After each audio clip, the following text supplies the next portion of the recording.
Hello, I am the Communications Director for the Libertarian Party of Texas. My name is Nathan Moxley, and we are doing a introductory series of all of the officers that were elected at the 2022 LPTexas State Convention last weekend. And today, I have the pleasure of introducing our two-time chair, Ms. Whitney Bilyeu. Whitney, welcome. How are you today? Hi, Nathan. I'm doing well. Thank you. Living the dream.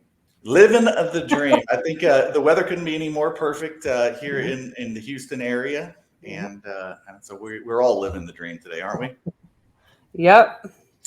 So I just want to take a few minutes. I really appreciate you taking some time out of your schedule today to ask some just introductory, some basic question. Who is Whitney Bilyeu? Some of your goals for the term, some of your challenges and things like that. But just to kind of to give people a basic idea of how you approach your day-to-day life, both professionally and personally, I like to start off with just a little bit of an icebreaker question. And that would be if you were to open your inbox right now and see that you had 10,000 emails in your inbox, how would you approach that? And to be fair, in your dual role, you may have 10,000 emails in your inbox. Who knows? So yeah, I have 5 different inboxes. Okay. So there's probably 50,000 emails. And just so you know, on my phone, the app or like the little, I guess, catalog of where I have all of my different email accounts, it's just labeled hate mail because that's basically what it is most of the time. Man, I think the first thing I would do is scan for spam and get rid of it. The idea of purging all the stuff that I don't need at first and just kind of clearing that clutter, I think is the first thing that I would do. And then I'd start looking at who the senders are and get to ignoring real fast. You got to prioritize, right? Yeah. You figure out if your husband's emailing you or if I'm emailing you, right? Of course, you got to open that. I would open all yours first. Right, of course. So this is your second term in this role as the chair for the Libertarian Party of Texas. What would you say in your first term was your biggest accomplishment? I was with you on staff for most of that first term. But I want to know to you, what was your biggest accomplishment that we achieved as a state affiliate?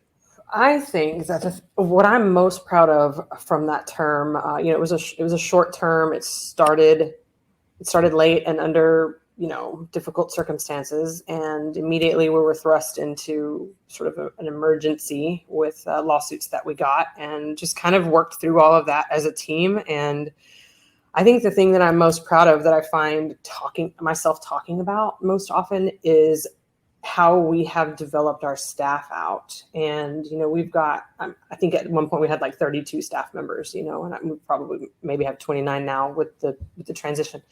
That is just something I'm really, really proud of, that we've got so many people who are willing to put in.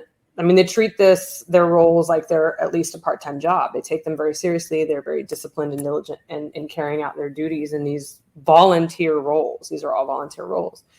And, just cranking out the work of the party on a daily basis. And it runs like a professional organization, like a business, if you will.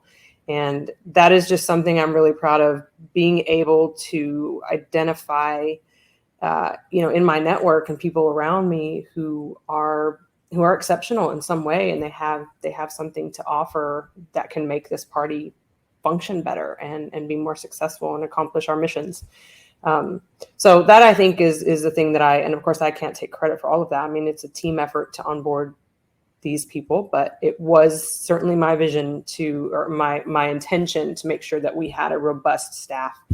And I'm really proud of everybody that has, that was on board for the last couple of years. And then of course, those who are staying, I'm really grateful for that. And it's amazing what people will do when they've got a vision. It's not just my vision, the officers or the leadership. It's these individuals have a vision too of what they want this party to do. And I'm just really glad that we were able to pull that off. And I hope we can continue to develop that and benefit from it, from the the volunteerism.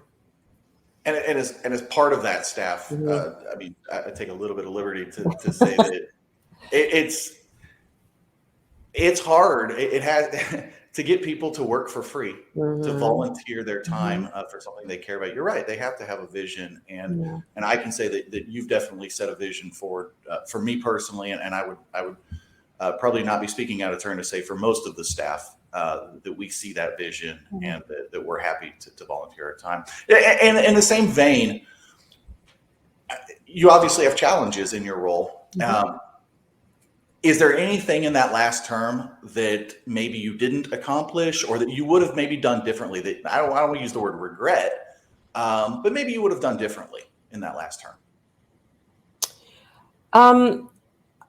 I don't necessarily have any regrets. I think there's always going to be something that we feel we fall short of. We experimented a lot this last term. We tried, a variety of things, and some worked and some didn't. I mean, we were faced with a lot of challenges just as an organization, and so was everybody else around us. I mean, with COVID and all of the lockdowns and all of the limitations on meeting and all of the things that we went through. We kind of started off behind, and there are always going to be things that I wish we could have done better or done more of. But given the limitations that we had imposed on us, I think we did okay. I think we laid a really nice groundwork for another very successful term. I still consider that term successful for all of us. And I would have liked to see more candidates come on board. Of course, as you know, we had some legislative challenges there. But I don't know. I think given what we had to work with, we still managed to be, I'll go ahead and say, the most successful state affiliate in the Libertarian Party. And despite those challenges, and that is, we were successful because of, as I mentioned, the staff that we have and the people who commit to this. And there's some intrinsic reward that we all get from doing this on a day-to-day basis, and just hope that we don't all get burnt out. So if we were to put the 2020 to 2022 term behind us and set our sights for 2022 to 2024, what would you specifically say are your goals as chair for LPTexas going forward in this next term? Well, we've got elections coming up, and one of my personal goals that I guess will translate into my work for the party is I really would like to spend more time with our candidates and doing more to support them. And a lot of people are confused about what supporting candidates means. Sometimes it's just promotion and endorsement, and sometimes it's actually providing resources, whether it's material resources, financial resources, human resources, or just providing them space to get their message out, or a vehicle through which to carry their message. So I would definitely like to see us do more for as many of our candidates as we can in that regard. Helping them network with each other to combine their resources and capitalize on what we do have to work with. I'd like to see us have a greater presence at events around the state. Everywhere that there is an event happening, if they're allowing sponsors or vendors or presenters or exhibitors, we need to be there.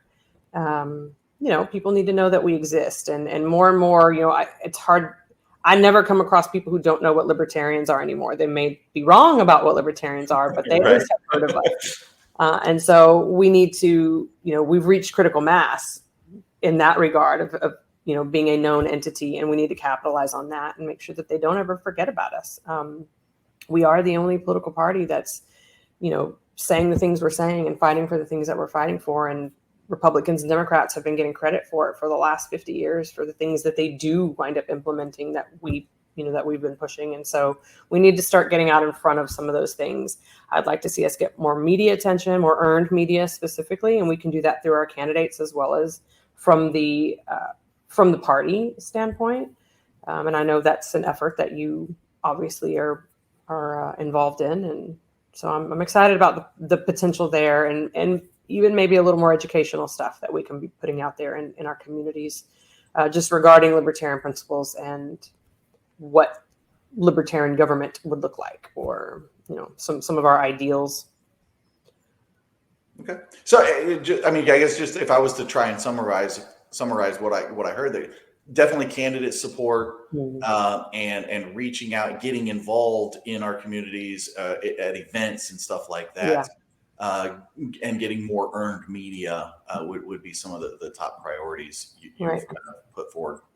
You mentioned just getting more involved in communities too, and I think I've talked to a couple people here locally about some opportunities that we have to actually do more of community-based events too, like or spearhead more charity type things, charity drives, or helping with fundraising for local organizations that are not political necessarily, and for people to have an opportunity to see the generosity and the humanity and the kind-heartedness of libertarians, which is something they don't think, they don't associate us with those things. And libertarians are the most generous people I've ever had the pleasure of dealing with. And so I think we could do a better job of showcasing that too.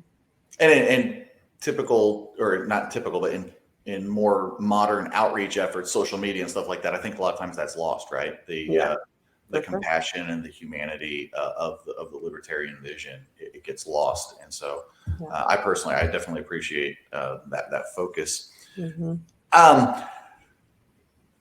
I think it goes without saying that this year's convention, maybe the state convention, as far as buildup and anxiety and things that got changed coming up to the last minute, is only rivaled by the 2020 convention a couple of years ago. I just want your overall thoughts on how it went, what your expectations were going into it, and then how they were either exceeded or maybe you found areas that we have definitely room for improvement in holding our biennial conventions. I always, for whatever the meeting is or the event is, I always prepare for the worst but expect the best. And in this particular case, we've had a challenging term, and going into this convention, there were a lot of unknowns. There was a lot of anxiety for a variety of reasons. And I, as I have found in my experience, things still turned out okay. I mean, it better than okay, in my opinion. The convention was a huge success. I heard nothing but praise and encouragement from people about how things turned out. And, we have the biggest convention in the country. And, even from hearing, for example, from our parliamentarian who witnessed our convention for the first time, just blown away by how professional and organized and well-behaved and, just well-functioning everything was. Just top notch all the way around. And of course, our events department that put that together is, they need to take all the credit. And of course, Andrew Emmeline stepping in as executive director just before this convention and filling in the gaps that occurred, the vacancies that occurred toward the end there. It's just incredible how when we come together, we can pull these things off. And I think that it was the best convention that I've seen in my, I guess now 10 years that I've been participating in these, but none of them have ever been bad. They just keep getting better. And I think because our organization is continuing to professionalize and increase in, the quality of work that we're doing, and increasing our ability to secure resources and then put those resources to effective use. And I think it was a great convention. So many things, everything went very well, in my opinion. In fact, I can't even think off the top of my head of anything that didn't, on site. I was hoping you were kind of going to lead me to the next question. Be like, if there was one single area where you were like, man, where could we have improved? Like, could we have done better getting, better AV equipment, or could we have done better speakers, or a better job of a better venue, or anything like that? Any lessons learned maybe that, man, this was the most beautiful venue we've had in my experience. So that's covered. And, the only thing that I was disappointed with the entire time was the comic that we had, the one we hired during the gala. Just for the record, I'm fairly certain we don't have a recording of that. So any Okay. video evidence is just going to be purely circumstantial. It's as if she wasn't even there. I'll leave it at that. But thank goodness we had John Spivey and Ed Kless, and their comic relief. They're phenomenal in that, and it was just the perfect complement and rescue situation for that. So that was really great. It worked out fine. We move on to something we can laugh about. Not necessarily for the reasons she would have wanted us to, but that's it. I think it went great. I mean, getting through our platform, we got through the entire platform report, which is kind of a precedent we set a couple terms ago, which is huge. I'm so glad to see us continuing to do that. Rules, we almost got there, but I mean, we got through everything. Everything went well. Everything went smooth. No problems, and I'm at least not from my perspective. But usually people come straight to me with the problems. So. Right. And just full disclosure, I honestly, and I've had the pleasure of talking to you and having an open line of communication in my role on staff with you, but I attribute that to the leadership, and I really do. And that starts at the top, and that's with you. And so I think that the success of the state convention has a lot to do with leadership, and that's you. And so I appreciate you for doing that. And so I don't want to make this, the Whitney parade here by any means, but I do think that you deserve a lot of credit for that, and so I thank you for your leadership. So the final question, though, that I wanted to just kind of leave you with before I let you go is you also are serving as the national chair, which is a role that I don't believe anybody, a set of circumstances, anybody has ever had to overcome, being state and national chair simultaneously. So this is a very serious question, but you've alluded to it a little bit already. As national chair, what's your favorite state affiliate? Where am I this week? No, just kidding. It is absolutely Texas. And yes, I am biased because it's my state affiliate. And we've got some incredible people here. I think there are people in other states that also think that Texas is their favorite state affiliate. So I'm not ashamed of it. Yeah, absolutely is. And I've been hosted by some really, really good ones. Louisiana's pretty cool.